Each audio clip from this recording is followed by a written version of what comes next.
Naquele dia em que gritei, vós me escutastes, ó Senhor. É certo que você se lembra de uma ocasião em que você gritou para o Senhor, e porque você gritou, o Senhor atendeu você. Verdade ou não é?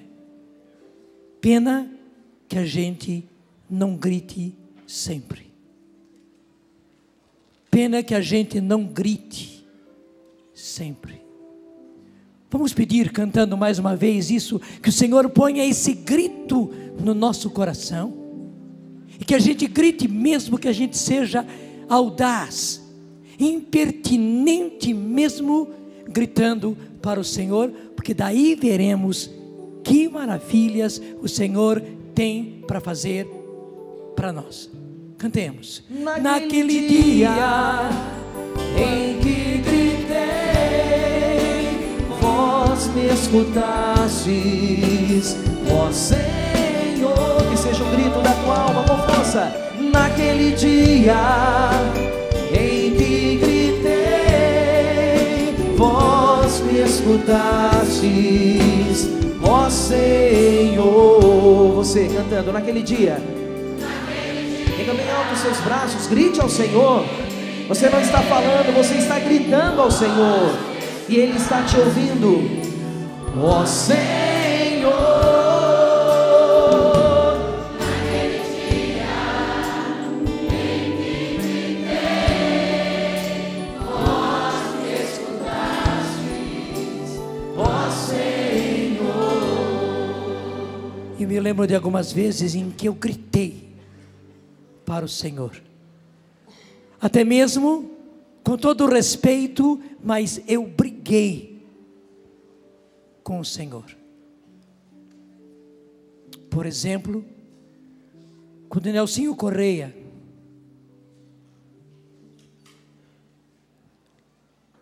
que era o meu músico, de quem é a música Não Dá Mais Para Voltar? É do Nelsinho ou é minha? Na verdade não dá para saber, não é verdade? Claro, eu repito sempre que é do Nelsinho, mas ela ficou tão de nós dois. Aqueles primeiros discos que nós gravamos nem era CD, era disco. Gente, que dobradinha que Deus fez. Também porque, graças a Deus, eu peguei o Nelsinho menino, um cabelo enorme. Desculpe, Nelsinho era feio. É difícil você imaginar o Nelsinho feio, né? Mas ele era feio. Ele era feio. Posso dizer, eu fiz esse menino bonito.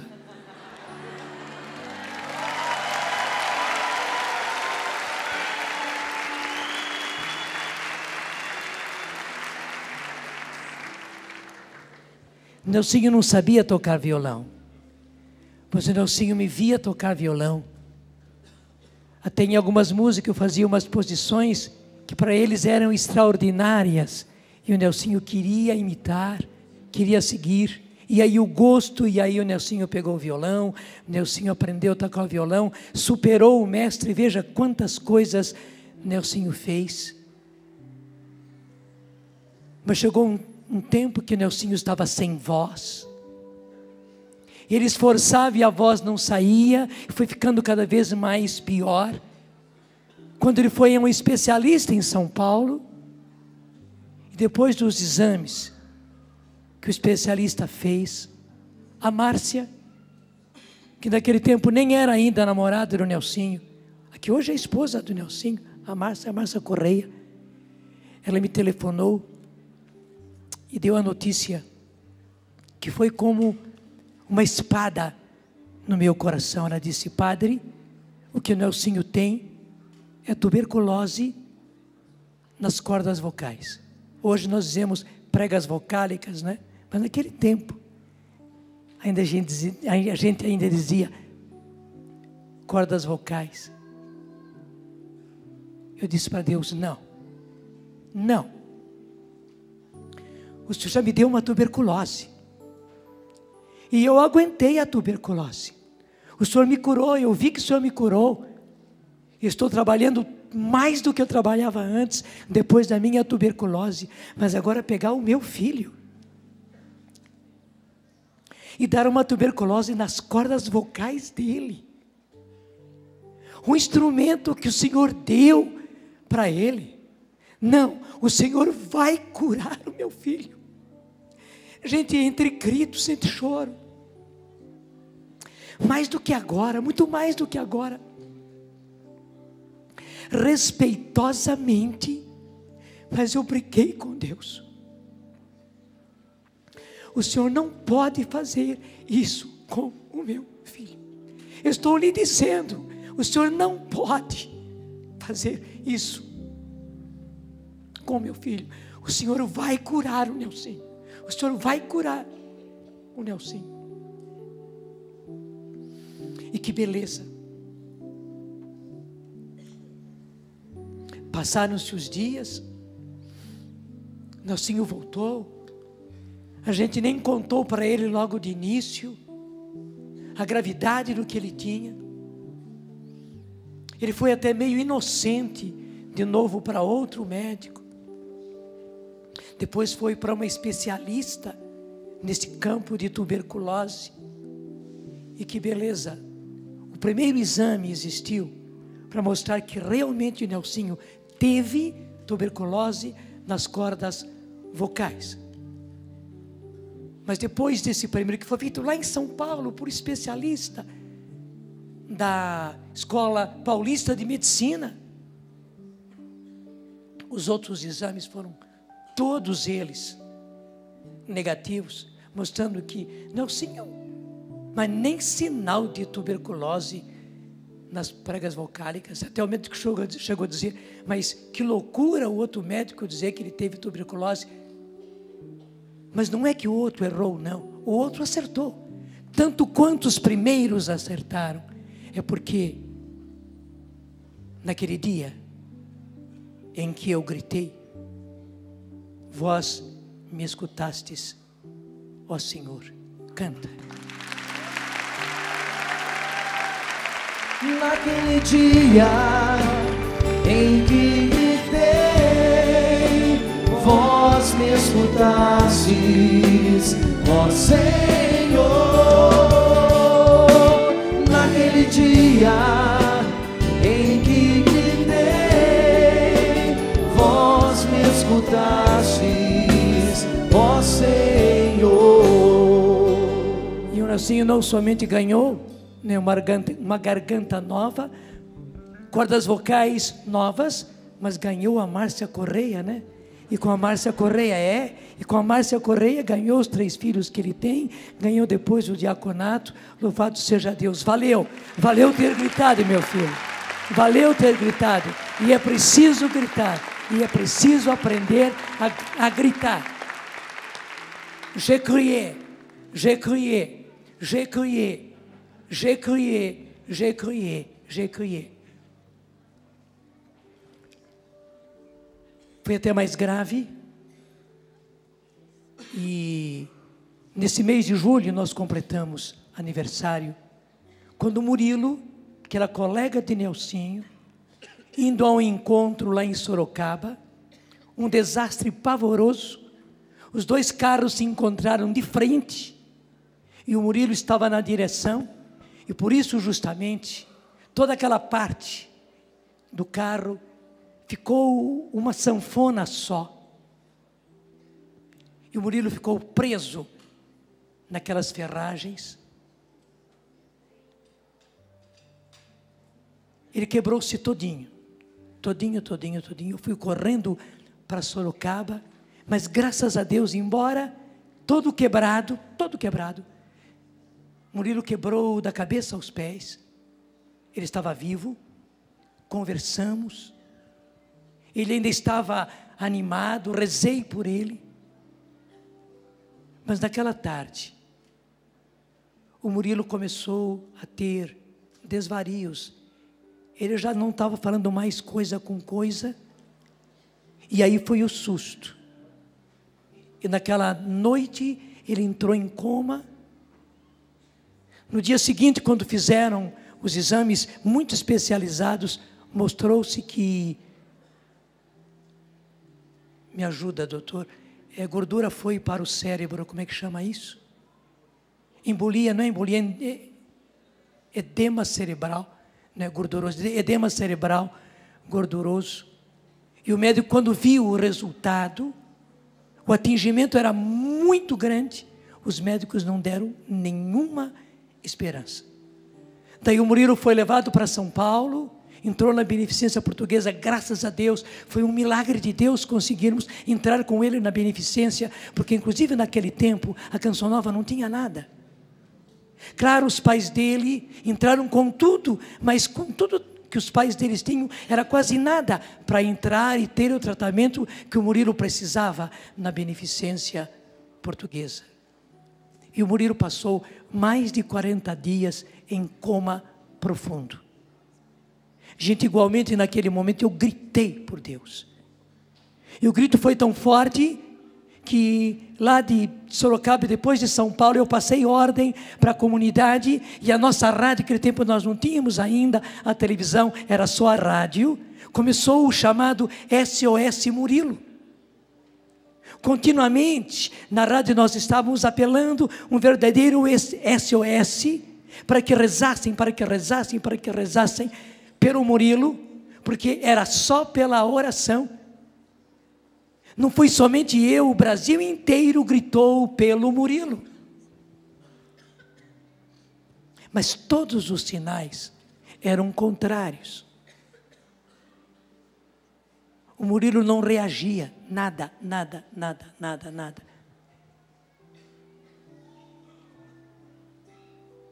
Os médicos chegaram a dizer: por que o padre e a família não resolvem a doar os órgãos desse rapaz? Porque ele é um rapaz forte, sadio, ele é seminarista, então ele é muito saudável, não tem vícios. Ele pode doar todos os órgãos dele, porque na verdade ele não tem mais retorno.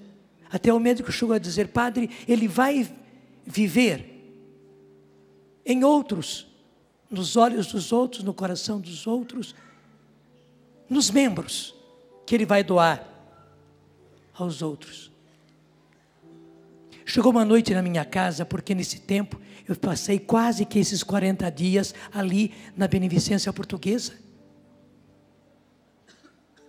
De noite, a minha irmã, a Marta, que é muito destemida, eu me lembro, a Marta me pegou assim, desse jeito, as duas mãos aqui, e disse: padrinho. O padrinho não é que eu seja padrinho dela, não, é padre pequeno, né? Padrinho, cai na real. Ela me olhava assim com aqueles olhos verdes que ela tem. Padrinho, cai na real. Até ela disse: o seu filho Murilo não vai se salvar. Ele não vai ter retorno. Cai na real. E ela foi falando. E eu escutei. E a Marta foi ficando desapontada da minha tranquilidade com que eu escutava. Depois que ela falou tudo, eu imaginei que ele já tinha falado tudo. Eu disse: Marta, você tem toda a razão. Eu não estou iludido. O Murilo, humanamente, não tem condições. Mas, Marta, eu não posso negar que, embora eu veja tudo isso, eu estou de olhos abertos para a realidade, Marta. Estou de olhos abertos para a realidade. Mas eu não posso negar que, apesar de tudo isso, Deus coloca no meu coração, eu até fiz assim, uma certeza desse tamanhinho, uma certeza de fé, que Deus vai levantar o Murilo. A Marta me olhou com olhos muito mais regalados e disse assim: padrinho, você acredita nisso? Eu disse: acredito, Marta.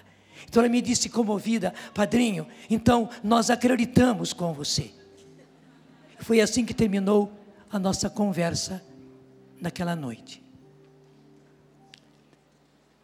Graças a Deus, passados os 40 dias, o Murilo começou a voltar à vida. Começou a dar os primeiros sinais. Gente, não é que de repente o Murilo curou-se, não. Os pequenos sinais de vida que ele começou a dar, porque o coma era profundo, profundo, profundo, não havia nenhum sinal de vida, só os aparelhos para sustentá-lo em vida. Quando ele começou a dar os primeiros sinais de vida, era festa para nós, era festa para nós, de dia para dia, né? Aquela expectativa, aquela esperança.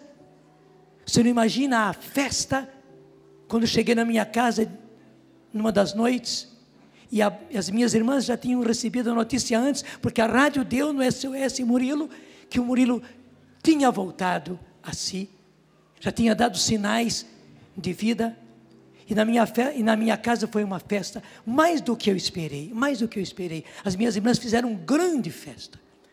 Depois que o Murilo conseguiu se recuperar, voltou a estudar teologia, terminou o seu seminário, ordenou-se padre, as minhas irmãs vieram para a ordenação. E eu vi que as minhas irmãs choravam durante a ordenação do Murilo. Eu disse, mas por que elas choram tanto assim? Eu não podia imaginar o porquê. Passaram-se os dias. E uma ocasião que eu dei esse testemunho lá em São Paulo, quando eu cheguei em casa, as minhas irmãs, claro, o irmão é assim, né?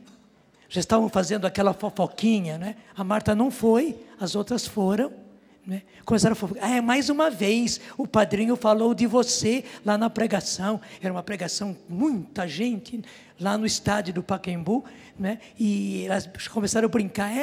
O padrinho tinha que falar mais uma vez de você. E ela perguntou, o que o padre falou de mim? Daí eu falei, o que você me disse a respeito do Murilo. Daí novamente a Marta veio, me segurou desse jeito, e disse, quer saber toda a verdade, padre? Eu falei, claro que quero, porque tem mais alguma coisa ainda, Marta? Sim que tem. Eu disse, então diga. Ela disse, veja, aquela noite, eu peguei o Senhor assim pelo braço e disse, cai na real, padrinho, porque o seu filho Murilo não vai voltar.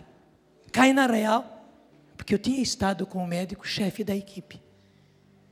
E quando eu conversei com o médico, me disse a Marta, o médico logo perguntou, mas moça, o que a senhora é? Ela disse, não, eu sou irmã do padre. Não faz mal, já entendi, eu sei que o rapaz é muito ligado ao padre, tudo, mas eu estou perguntando, o que a senhora é de profissão? Ah, doutor, eu sou advogada. Ah, que bom, a senhora é advogada, então a senhora vai entender perfeitamente. Esse rapaz teve morte cerebral. O que a senhora espera? A Marta ficou branca. Ela começou a perguntar para o doutor das ruas, disse, moça, a senhora não é advogada? A senhora não entendeu o que eu lhe disse? Esse rapaz teve morte cerebral. O que é que a senhora pode esperar? A Marta ficou muda. O médico não teve uma segunda explicação, uma outra esperança. Deixa eu dizer, ele teve que ser frio. E foi bom que ele tenha sido frio. E declarou, ele teve morte cerebral. Daí a Marta me disse, padre, porque o senhor acreditou, até fez um sinalzinho assim, porque Deus colocava no seu coração aquela certeza de fé, que Deus levantaria o Murilo. Deus não curou o Murilo, padre, Deus ressuscitou o Murilo.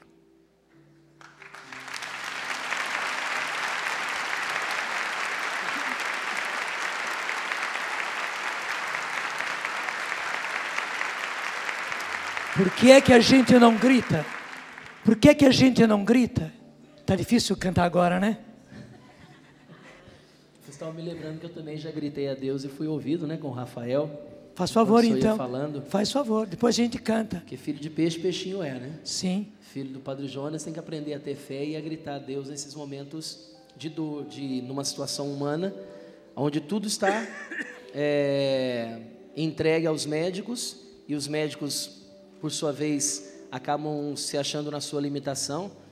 Me lembro que quando meu filho, eu tenho 4 filhos, por enquanto. Parabéns, é? Parabéns. Eu já Você tinha, por enquanto. eu já tinha 3 filhos, Minha esposa estava grávida do 4º filho, o Rafael. E eu já comecei a entregar o Rafael na gravidez da Ana, porque quando o Rafael estava para nascer, nós fomos para o Japão, né, Sim, na segunda vez. E meu coração estava apertado, porque o meu desejo era estar com o meu pai, o meu fundador, numa missão tão maravilhosa como era estar com os nossos irmãos lá no Japão. Mas a minha esposa estava grávida, então o coração estava dividido. Se eu me lembro. E eu disse sim à missão, disse sim àquilo que eu já tinha assumido há quase 10 anos atrás, na época, quando eu vim para a Canção Nova, e fui com o padre para o Japão e deixei a Ana, na época nós morávamos em Aracaju, deixei a Ana grávida para nascer o Rafael ali naqueles dias em que eu estava indo para o Japão com o padre. E fui, né, e lá com o padre lá, experimentando toda aquela maravilha que foi aquele encontro, vendo Deus agir, mas o coração estava aqui no Brasil também, né, com o nascimento do meu filho. E até então não tinha problema nenhum, todo o pré-natal foi feito, nada acusava de problema com ele, estava tudo certinho. E até que voltamos do Japão, o Rafael não nasceu. Eu falei, ufa, vou poder acompanhar o nascimento do meu filho aqui, né? Quando, no decorrer da gravidez, o médico marca o nascimento do Rafael exatamente para a data que eu ia estar com o Padre Jonas em Fortaleza. Aí eu falei, ai, Jesus, de novo. Eu falei, tudo bem, mais uma vez eu digo sim à missão e vou com meu pai para Fortaleza. E fui com o Padre Jonas para Fortaleza, um encontro maravilhoso da renovação. E o Rafael realmente nasceu naquele final de semana. Quando nós saímos da casa que nós estávamos hospedados em Fortaleza, era por volta de 5h15, 5h30 da manhã para irmos para o aeroporto, a minha esposa estava saindo de casa com um irmão de comunidade, o Júlio, esposo da Delita, e o Júlio estava levando a Delita, a Ana, minha esposa, para o hospital para ter o Rafael, né? Essa é a grande graça de nós vivermos em comunidade. Nós nunca estamos sozinhos, né? Sempre tem alguém por nós. E o Júlio bondosamente levou a Ana para o hospital. E quando nós estávamos indo para o aeroporto, eu me lembro que eu pedi o telefone para o padre, para eu ligar para a Ana. Aí liguei para a Ana, a gente conversou um pouquinho, coloquei o padre para rezar por ela. Ela estava apreensiva, porque o esposo não estava do seu lado, né? E o padre rezou por ela, ela chorou e se alegrou muito com a ligação que nós fizemos. E tudo bem, foi para o hospital e nós viemos embora. E eu fui para Aracaju. Cheguei em Aracaju, meu filho já tinha nascido. Fui diretamente para o hospital, 2h30 da tarde, na hora da visita. Quando cheguei, peguei o Rafael, gordinho, bochecha rosada, gordo, viçoso, bonito. E tudo bem, passou. Quando chegou a noite, a médica que estava de plantão, me lembro se era cardiologista, pediatra, mas não sei qual médico foi, que detectou um problema no coração do Rafael, né? Ele estava com o coração muito acelerado, respiração ofegante, e foi detectada uma cardiopatia no Rafael. Dali para frente, daquela noite para frente, ele só foi perdendo peso. Uma criança cardiopata, ela tem dificuldade em ganhar peso, porque o coração trabalha muito mais e não dá conta, tudo aquilo que ele come de alimento não dá conta de suprir a necessidade do corpo. E quando aconteceu aquilo, foi um baque, né? Porque depois de 3 filhos saudáveis, né? Meus 3 filhos mal tem gripe. A molecada, graças a Deus, que nem a gente brinca, né? Aquelas galinhas que são criadas no quintal, come tudo quanto é tranqueira, não tem problema nenhum, né? Criançada é todo desse jeito também. E daqui a pouco vem um filho, o 4º filho, com uma cardiopatia, né? E eu sei que hoje em dia dizem que problemas de coração numa criança é muito simples, se opera muito fácil. Eu sei de tudo isso, mas a gente que é pai, é fácil para o médico dizer, é fácil para quem conhece da situação dizer, mas para quem é pai e mãe, a coisa não é tão simples assim, como o Padre Jonas dizia, né, da situação do Nelsinho e do Murilo. E eu e a Ana, a gente ficou muito apreensivo mesmo. E eu me lembro que Deus trouxe uma coisa muito clara ao meu coração, quando eu fui gritar com Deus, questionar Deus com relação a essa doença do meu filho, né? E a primeira coisa que Deus me disse foi essa: Flavinho, a doença do Rafael é para a sua conversão. A primeira coisa que Deus me disse foi essa: a doença do seu filho é para a sua conversão. E eu acolhi aquilo. E quem conviveu comigo de lá para cá sabe o quanto Deus foi mudando a minha vida, o quanto Deus foi transformando a minha vida e o quanto eu fui permitindo que Deus transformasse. Então a primeira graça foi essa: Deus queria me converter a partir da doença do meu filho. Mas só que ao mesmo tempo, o coração de pai ficava apertado, né? E eu me lembro quantas vezes em que eu saía em missão, como essas vezes que eu disse com o Padre Jonas, e tantas outras vezes em que eu saía, eu chegava em casa 3, 4 horas da manhã de viagem, a Ana dormindo, todos os meus outros filhos dormindo, eu entrava no quarto quietinho, pé sobre pé, e chegava pertinho do Rafael, ele bem magrinho, branquinho, eu colocava a mão, ajoelhava no berço, colocava a mão no coraçãozinho dele, batendo forte, porque ele tinha uma taquicardia muito grande. Eu colocava a mão no coraçãozinho dele ali quieto, eu gritava no silêncio. Eu sei que esse é um dos gritos que Deus mais escuta. Amém. O grito do silêncio do coração.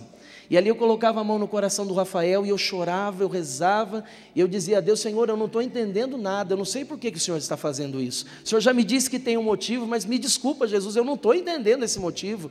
E por que fazer isso com meu filho? Eu questionava o Senhor. Por que fazer isso com o Rafael? Faça isso comigo, Senhor. Se tiver jeito, arranca o coração do peito dele, põe no meu coração, e arranca o meu coração e põe no peito do meu filho. Eu dizia isso a Jesus, e gritava no íntimo da minha alma e do meu coração, mas não ouvia nada. Era só silêncio, como o silêncio da noite em que eu estava. E muitas vezes, todos os padres da Canção Nova, a partir do Padre Jonas, rezaram pelo Rafael. Agradeço muito a Eliane e ao Ricardo, que apadrinharam o Rafael em oração. E muita gente, também como aconteceu com o Murilo, também acabou acontecendo no SOS Rafael, né, que a Eliana Sá, toda a tarde no Terço da Misericórdia, ela convidava a todos para rezar pelo Rafael. Sei que muita gente daqui e muitos que estão em casa rezaram pelo Rafael. E começou ali então a intervenção de Deus. Quando nós começamos a fazer os exames, a médica que era presidente da Sociedade de Cardiologia de Sergipe, uma médica muito boa, muito atenciosa, ela começou a fazer os exames, os ecos, não sei o que lá, tem uns nomes lá. E me lembro que eu e a Ana, a gente já estava desgastado já com toda a situação, porque o Rafael não pegava peso. E ele precisava chegar em 8 quilos para fazer a operação, né? É o mínimo que precisava ter para operar. E enquanto ele ganhava 500 gramas, ele pegava uma gripezinha, alguma coisa, ele perdia 600, 800 gramas. Então era aquela luta diária para conseguir fazer o Rafael pegar peso. E quando foi se aproximando dos 8 quilos, nós intensificamos os exames. E eu me lembro que na passagem de ano, do ano retrasado, eu vim para o acampamento de final de ano aqui na Canção Nova, e a Ana ficou com o Rafael lá em Aracaju. Na passagem de ano eu liguei para a Ana, né, para desejar feliz ano novo, tudo mais, e passei para o Padre Jonas. O Padre Jonas também dá um oi para ela. E aí o padre perguntou do Rafael, ela falou: Padre, o Rafael está daquele jeito, a gente está lutando para fazer ele ganhar o peso, mas a gente já está cansado, a gente está pedindo a Deus pelo menos um sinalzinho para que possa dar uma reavivada no ânimo, né? E ela disse: essa semana a gente vai estar levando ele na médica de novo para fazer os exames e tal. E o padre, pela fé, disse para Ana: pode levar, porque Deus vai dar esse sinalzinho que você está pedindo, pode ficar tranquila, Deus vai dar esse sinalzinho que você está pedindo. E naquela semana, a Ana foi, eu não pude ir naquela semana com ela no médico. Quando a médica abriu a tela do computador para fazer o exame, ela já disse assim: opa, já tem novidade aqui, o buraquinho de cima do coração já fechou. Amém. Já foi o primeiro sinal que Deus deu ali, que Ele estaria manifestando a sua glória. E uma coisa interessante que o Padre Jonas tinha dito para nós, quando ele rezou pelo Rafael, é que Deus não ia curar o coração do Rafael de uma vez. Deus ia precisar refazer o coração do Rafael. Isso foi uma palavra que o Padre disse para a gente. E foi exatamente o processo que Deus fez. A partir daí, nós fomos num outro exame, sempre a médica sedava o Rafael, porque o moleque não parava, né? Ela sedava e fazia o exame. E naquele exame a médica ficou quieta, sempre ela explicava tudo que estava ali na tela, tal. Naquele exame a médica ficou quieta e fez o exame, não falou nada, e falou para a gente: olha, pode ir, semana que vem vocês voltam, eu vou dar o diagnóstico. Mas a gente não entendeu nada, porque ela não falou nada, e saímos ali mais apreensivos ainda do que nunca, né? E passamos aquela semana muito apreensivos, rezando, entregando a Deus. Quando voltamos para o exame, a médica pegou o Rafael, já desceu com ele no colo, colocou ele na maca, nem sedou, deu um pirulito na mão dele, ficou lá com o pirulito, batendo pé, batendo mão, e a médica já começou a fazer o exame assim mesmo. E quando terminou, ela disse que ela não havia falado nada da outra vez, porque ela havia detectado uma coisa que para ela de início foi estranho. Exatamente o fato de que nós precisávamos ganhar os 8 quilos do Rafael o mais rápido possível, porque a pressão pulmonar dele estava subindo muito. E o médico que me ajude, se sobe até certo ponto, depois não baixa mais, é fatal, não é? E o medo dela é que a pressão realmente batesse o pico e fosse fatal para o Rafael. E naquele exame, ela detectou que a pressão baixou e normalizou. E o furo que ele tinha no coração, que era exatamente onde ela ia fazer a intervenção cirúrgica, para não passar o sangue ruim para o lado que não poderia passar, e estava encharcando o coração dele, começou a fechar. E naquele momento ela disse: olha, eu sei que vocês são de igreja, eu sei que vocês participam na igreja, pode dizer para as pessoas que participam com vocês que é um milagre, porque pode até acontecer, mas no caso, como estava acontecendo com Rafael, aconteceria o contrário. E nós vimos ali a mão de Deus agindo. E o interessante é que depois de tudo isso, ela já tirou um remédio, ele tomava alguns remédios, tirou um remédio, depois um outro exame tirou o outro, e foi tirando, o Rafael foi pegando peso, né? E um grande sinal de que Deus realmente já estava agindo no Rafael é que, apesar da cardiopatia, ele sempre foi muito ativo, não parava, não parava. E quando nós viemos para a Cachoeira Paulista, fomos levar o Rafael no médico em Taubaté para fazer o exame periódico. Ali o médico detectou algo assim que para nós foi realmente o grande sinal da ação de Deus no coração do Rafael. Ele dizia assim: olha, o coração do Rafael tem vários probleminhas, aquilo que o Senhor dizia que Deus ia ter que refazer o coração do Rafael aos poucos. Ele tem vários probleminhas, só que um problema somado com o outro neutraliza o outro, e o outro somado com o outro neutraliza o outro, e ele convive bem com todos. A situação é essa, ele tem alguns problemas. Nós leigos isso é formidável. Entendeu? Um soma com o outro, resolve o outro, e assim o coração dele está sobrevivendo sem problema nenhum. Ele falou: pode ser que mais para frente a gente tenha que mexer em alguma coisa, pode ser que não, mas como está hoje, eu não mexeria em nada. O Rafael está muito bem, pressão pulmonar normalizou, e ele falou: e essa telinha que tem no buraco do coração? Ué, que telinha que é essa? Ele falou: tem essa telinha aqui, ó, tá vendo? Entre uma extremidade e outra, tem uma telinha toda perfurada. Isso daqui provavelmente vai cicatrizar e esse furo vai ser fechado. Foi só que não tinha essa telinha aqui. O coração dele era aberto naquele local. E essa telinha apareceu depois que Deus colocou a sua mão ali e começou a refazer o coração do meu filho. Por isso eu creio e cantei com toda a minha alma e o meu coração esse salmo. Naquele dia em que gritei a Deus, Ele me escutou, porque o nosso Deus reclina o seu ouvido sobre aqueles que o temem. Naquele dia em que gritei, vós me escutastes, ó Senhor. Naquele dia em que gritei, vós me escutastes, ó Senhor. Erga o seu braço e grite ao Senhor. Naquele dia em que gritei, vós me escutastes, ó Senhor. Naquele dia em que gritei, vós me escutastes, ó Senhor.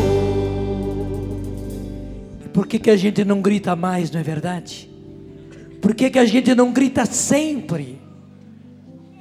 Eu poderia ir contando vários outros fatos. A Luzia também teve um problema na corda vocal. Foi aqui nesse rincão, naquele começo, quando tudo começou, o rincão era bem menor.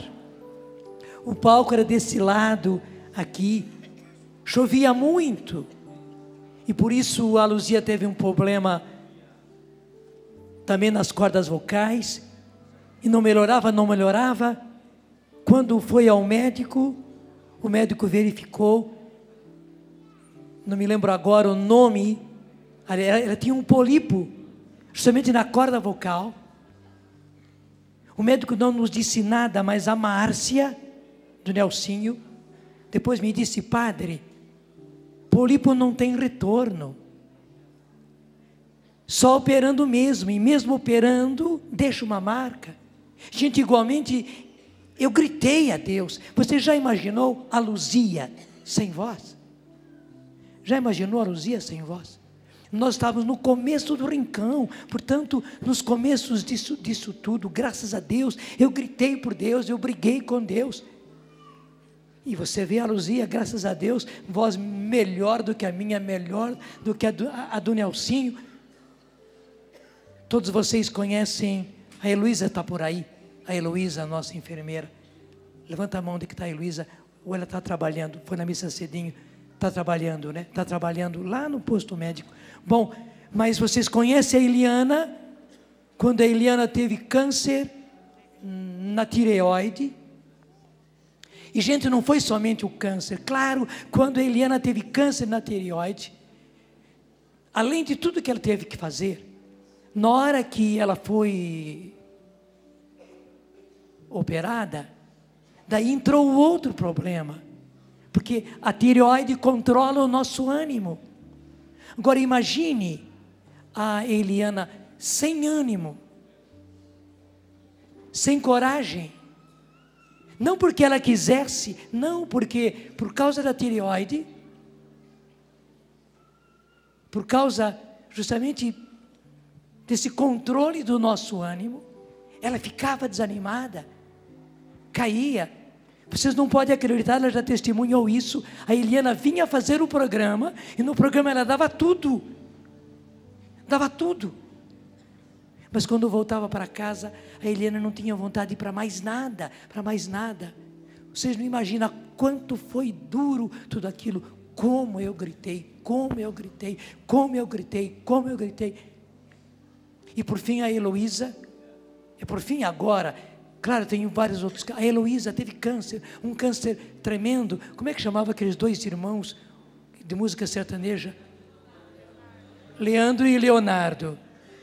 O Leandro, vocês se lembram que teve aquele câncer? O câncer do Leandro foi o mesmo câncer da Heloísa, o mesmo. E na mesma posição, aqui no centro do peito atrás, na parte de trás, no mediastino, atrás do mediastino. Graças a Deus, eu gritei a Deus e Ele escutou. Tanto assim que ela já está trabalhando como enfermeira de alto padrão lá no nosso posto Padre Pio. Por que a gente não grita mais? E gente, no dia de hoje, o Senhor está nos mostrando claramente, e é o final do Evangelho de São Lucas, onde o Senhor disse: ora, vós que sois maus, sabeis dar boas coisas aos vossos filhos, quanto mais o Pai do céu dará o Espírito Santo para os que o pedirem. Quanto mais o Pai do céu dará o Espírito Santo para os que o pedirem. Gente, mais do que nunca, o mundo precisa do Espírito Santo. O Brasil precisa do Espírito Santo. O Brasil precisa de um derramamento forte do Espírito Santo. Gente, nós temos hoje quase 180 milhões de habitantes, mas você vê, pelo menos 120 milhões desses brasileiros não são evangelizados. Como é que nós vamos tirar esse atraso de 120 milhões de brasileiros que não são evangelizados? Vamos deixá-los todos se perder? Claro que não. Não há outra coisa a fazer a não ser gritar, clamar. Por que é que nós não gritamos? Para que o Senhor derrame o Espírito Santo sobre o Brasil. Porque veja, não é simplesmente uma questão matemática, estatística. 180 milhões de brasileiros, e entre esses 120 milhões não são evangelizados, mas entre esses 120 milhões, há quem sabe pai seu, mãe sua, talvez irmão de sangue seu, que está longe de Deus. É batizado, mas não é evangelizado. Verdade, não é? Talvez seja o seu marido, com quem você dorme, mas não é evangelizado, e quem sabe esteja num caminho errado. Vocês que são pais, tem filho, tem filha, e talvez 2, 3, 4, 5 filhos, filhas, longe de Deus, afastados de Deus, batizados. Você fez de tudo, inclusive, para pôr esses filhos na igreja. Talvez alguns deles acompanharam vocês na igreja, talvez alguns deles foram para grupo de jovens, foram para grupo de oração, mas agora estão tresmalhados como ovelhas perdidas. Gente, não é uma questão apenas de número, não, são filhos nossos. Verdade ou não é? É seu marido, é seu pai, é sua mãe, e nós não podemos perdê-los. É seu filho, é sua filha, nós não podemos perdê-los. O Brasil precisa de um derramamento, aquilo que os nossos irmãos evangélicos chamam de um reavivamento no Espírito Santo. O Brasil precisa de um reavivamento, onde o Senhor derrame poderosamente o Espírito Santo. na nossa pátria, na nossa nação. Mas a França precisa de um derramamento do Espírito Santo, ainda mais com o secularismo que está acontecendo na Europa, a Itália, a Alemanha, a Espanha, Portugal também. Vem cá, Heloísa. Que bom que você veio. Está aqui. Ela tinha um cabelo muito mais bonito. É que ela perdeu esses cabelos, aqueles cabelos todos. Agora que está bonito, né?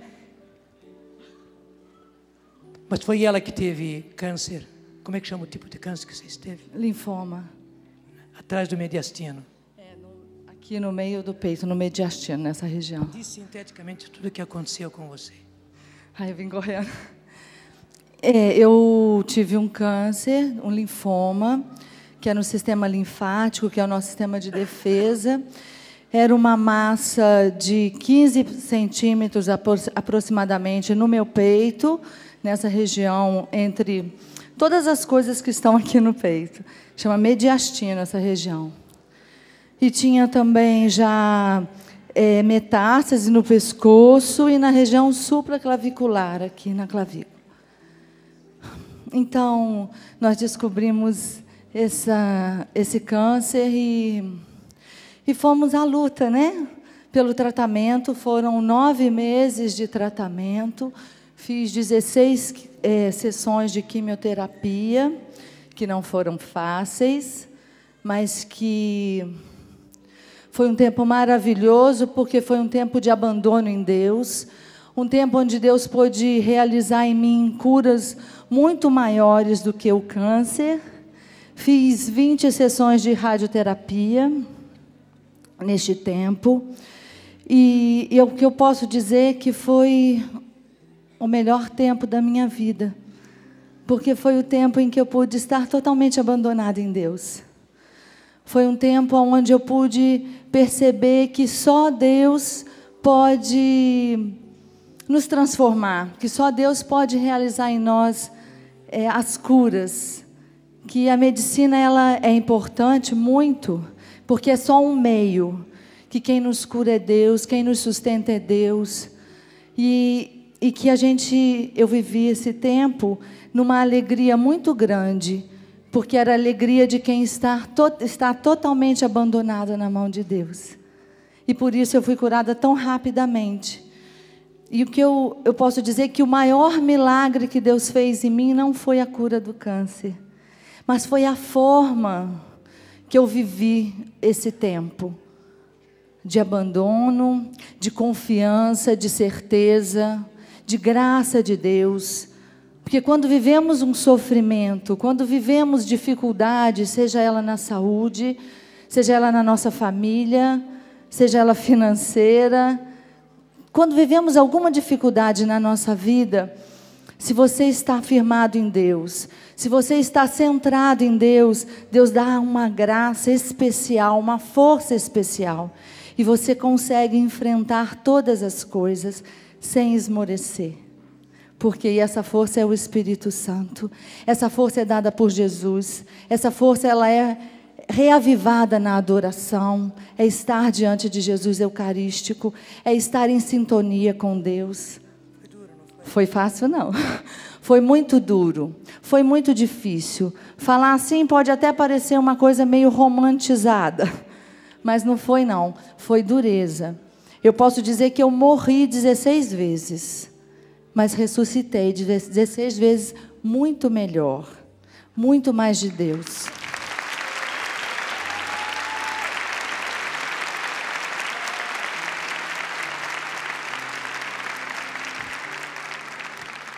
O Mateu Calize está aqui soprando para nós. Vem cá, Mateu, falar também. Que esse mesmo Espírito que sopra aqui, sopra lá também. E é maravilhoso perceber, né? Eu até dizia para ele que a distância entre os homens de Deus, uma grande liderança na Europa, uma grande liderança na América do Sul, essa distância está cada vez mais curta, né? E quem ganha com isso somos nós. Ele estava ali, peraí, eu e a minha esposa também fomos curados. É que ele quer falar agora para nós. È il momento delle confessioni pubbliche. Esse é o momento de uma confissão pública. È vero, come dice anche il Padre, quando figliolo tu ti prepari a servire il Signore, preparati alla prova. É verdade, como já disse o Padre, Deus nos diz, filho, quando você começar a servir, prepare-se para a provação. Perché così Dio prova i figli che ama. Porque Deus prova assim os filhos a quem Ele E un ama. giorno qualcuno ha detto, per questo ne hai così pochi. Por isso Santa Teresa d'Ávila disse a Jesus, por isso que você há tão poucos amigos. 7 anni fa Giovanna, mia moglie, ha avuto un cancro terribile al colon. Há 7 anos atrás, a minha esposa Giovanna teve um câncer terrível no colo do E dopo il útero. primo intervento lei ha avuto metastasi. E depois da primeira cirurgia, ela teve metástase. E poi un viaggio disperato a Parigi per un ulteriore intervento per salvarla.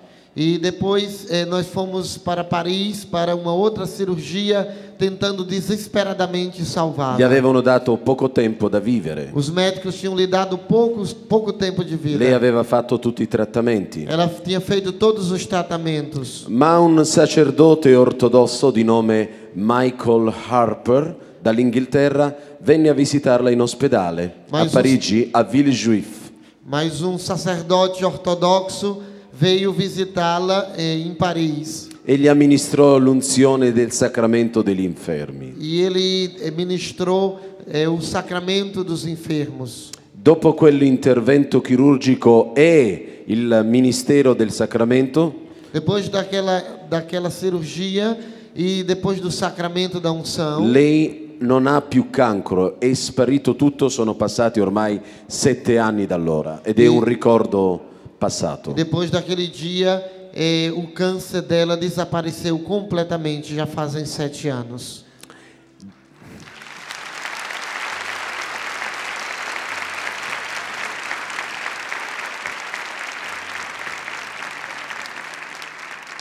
Quando noi siamo nell'opera e nel ministero del Signore, il diavolo farà di tutto per fermare il nostro ministero. Quando nós estamos no trabalho e no serviço do Senhor, o diabo fará tudo para atrapalhar, para parar o nosso E ministério. così anche io 2 anni fa sono stato affetto da un melanoma. E também eu, 2 anos atrás, fiquei doente também com megaloma. Subì 3 interventi in 2 giorni. 3 interventi in 2 giorni. E em 2 dias ele teve que ser operado 32 vezes. 3 vezes. Svuotamento ascellare. Achei impossível. 3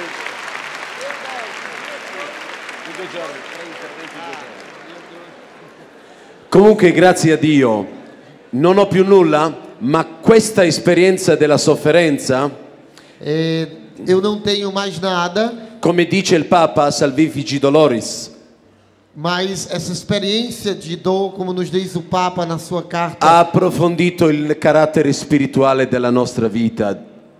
aprofundou o caráter espiritual da minha vida. Il Signore mi ha fatto, insieme con il dono della vita mia e di mia moglie, il dono della mia famiglia. E depois disso, além da saúde que Deus deu a mim e a minha esposa, Ele deu também para nós o dom da nossa E família, di questa famiglia universale. que é todos vocês, essa família universal.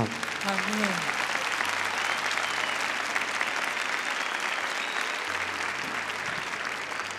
Você percebe que a receita é gritar. Vamos gritar mais uma vez?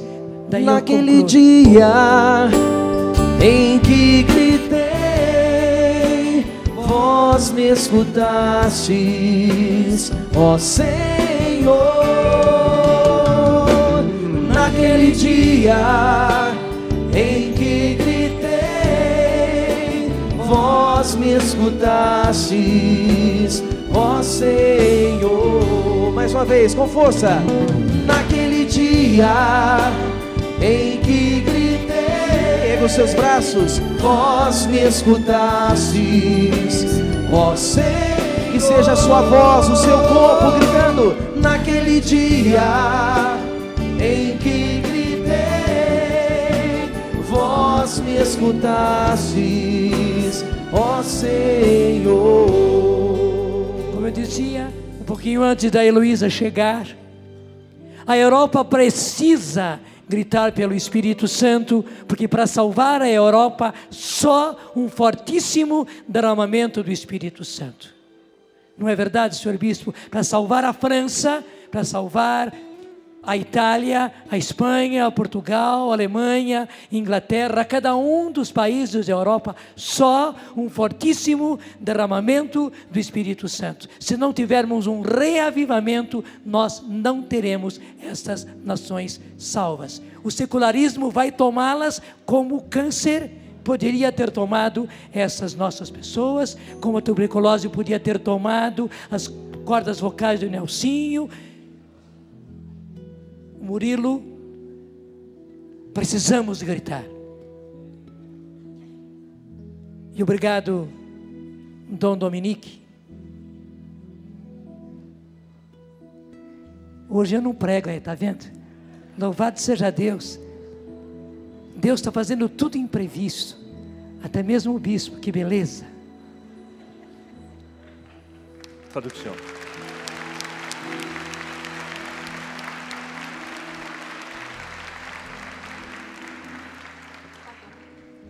Quand on crie vers le Seigneur, quando a gente grita para o Senhor, on ne crie pas tout seul. a gente não grita sozinho. Et les témoignages qui ont été donnés ont montré que c'est dans la charité Os testemunhos que foram dados hoje mostram que é na caridade et dans la force de la fraternité et de la communauté e na força da fraternidade da comunidade qu'on prie les uns pour les autres. que rezamos uns pelos Alors je vais vous outros. demander ceci, Então eu quero perguntar o seguinte. je rebondis sur ce que vous avez dit. Eu entendi o que o senhor quis dizer. Je vais vous demander de prier pour l'Europe, Eu pedi para vocês rezarem pela Europa. de crier vers le Seigneur pour la nouvelle évangélisation de l'Europe. Então eu peço a vocês que gritem para o Senhor pedindo uma nova evangelização da Europa. Elle passera par votre prière, elle passera par le Brésil. Então ela passará através da sua oração, passará através do Brasil. C'est une certitude qu'on a accueillie ces jours-ci en vivant au milieu de vous.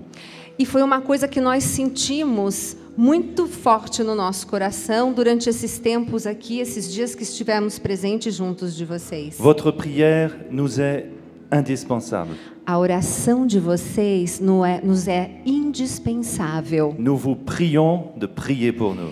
Eu peço muito para vocês rezarem por nós. D'accord? Tudo bem? De acordo?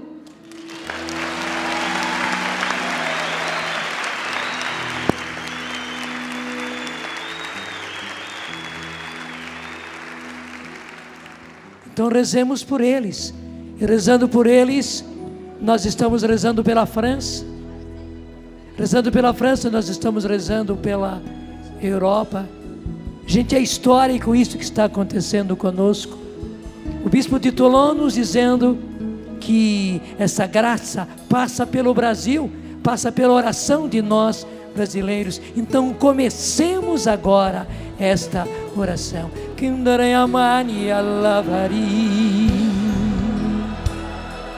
E nós queremos verdadeiramente, Senhor, rezar por um derramamento do Espírito Santo sobre Dom Dominique, o bispo de Toulon, sobre os outros 10 bispos que, unidos a ele, buscam a nova evangelização. Rezar, Senhor, por todos os bispos da França. Rezar, Senhor, pelo povo da diocese de Toulon. Rezar, Senhor, pelo povo francês. Sim, Senhor, a França, a filha predileta da igreja. Nós estamos rezando, Senhor. Tu tens meios. Maria, Nossa Senhora, a Notre Dame, ela tem coisas extraordinárias a fazer. A França que tem Lourdes, Senhor, o lugar dos milagres. Sim, Maria tem muito a fazer. pela filha predileta da igreja. Nós rogamos, Senhor, nós gritamos por Ti, Senhor, pedindo um derramamento do Espírito Santo sobre a França, sobre a igreja da França, para que a igreja da França, Senhor, seja evangelizadora, que a nova evangelização, Senhor, incendeie a França toda. Sim, que se isso passa, Senhor, pelo Brasil, se isso passa pela oração do Brasil, Senhor, que assim seja. Se isso passa pelo coração de Dom Dominique, que assim seja, Senhor, mas que passe, mas que chegue a França toda, e que a França, Senhor, se levante num fogo de evangelização, movida pelo Espírito, para que tudo se mude, Senhor, para que o secularismo caia e se levante, Senhor, a fé, se levante, Senhor, os carismas, se levante, Senhor, a evangelização, se levante, Senhor, uma igreja forte como aquela que Joana d'Arc quis dar à França e à Europa. Obrigado por isso, Senhor, obrigado por isso, Senhor. Derrama o Espírito Santo sobre a França, derrama sobre a Itália, derrama, Senhor, sobre toda a Europa, país por país, Senhor, a Espanha, Portugal, a Alemanha, a Inglaterra, país por país, Senhor. Sim, que todos eles, que a Bélgica, Senhor, que país por país, também os países nórdicos, os países que estão mais do lado oriental da Europa, Senhor, que todos eles recebam, ó Deus, um fortíssimo derramamento do Espírito Santo. Obrigado por isso, Senhor. Nós não estamos falando a respeito de gritar, nós estamos gritando agora, Senhor, e obrigado porque podemos ter o grito do Espírito.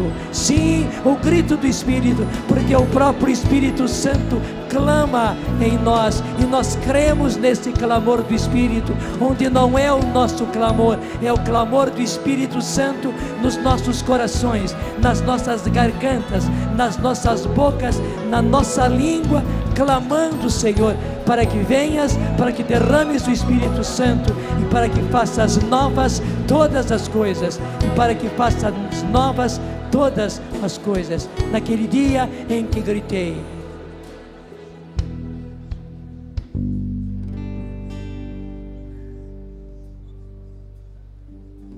naquele dia em que gritei,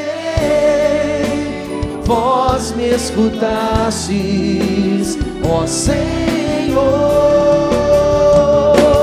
Naquele dia em que gritei, vós me escutastes, ó Senhor. Cantemos com mais força. Naquele dia em que gritei, vós me escutastes, ó Senhor. Naquele dia em que gritei, vós me escutastes, ó Senhor. Providencialmente, aqui no meio dos franceses, e justamente ao lado do bispo de Toulon, onde estão essas relíquias, as relíquias de Santa Maria Madalena, aqui está a tíbia dela. Foi com este osso que ela seguiu o Senhor de perto. Foi com esse osso da perna, essa tíbia, que aqui está, que ela subiu o Calvário junto com Jesus. Foi esse o meio que Deus lhe deu para ela ir ao sepulcro, do sepulcro a ir correndo até Pedro e voltar correndo.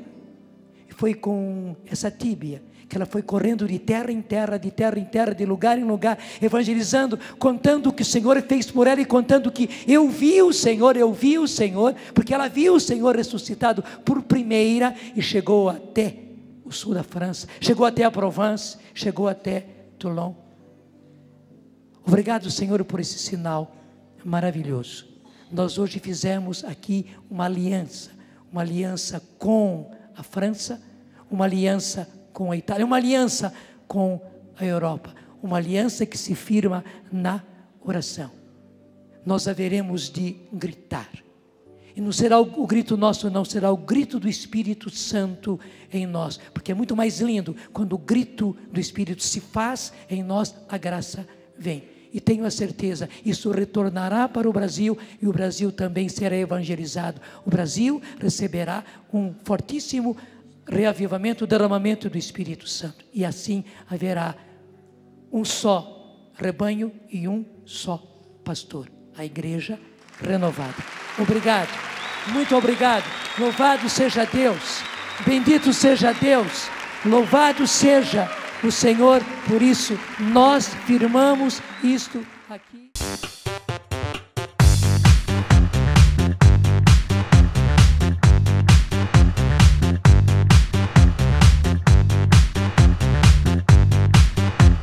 CançãoNovaPlay.com. Assine já!